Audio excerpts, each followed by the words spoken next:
du 17 au 19 novembre 2025, 6 ans après sa dernière visite en Russie, Georges Gnassingbé était reçu ce 19 novembre au Kremlin par le patron des lieux Vladimir Vladimirovitch Poutine.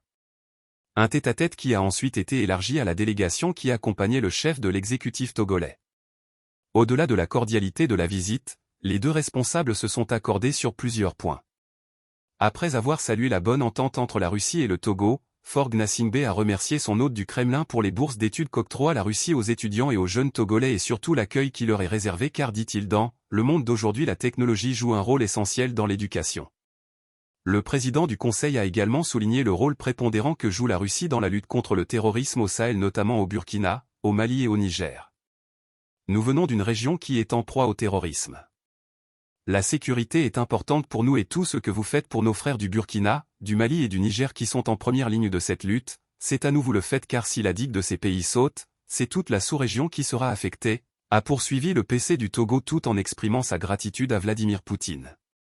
La Russie a acté l'ouverture d'une ambassade au Togo en 2026. Dans cette perspective, le Togo a salué cette décision et espéré que cela va raffermir et amplifier davantage les relations entre les deux pays. Les deux leaders se sont accordés sur l'importance d'échanges fréquents et pour l'appui de la Fédération de Russie à nos pays. Anani Sossou.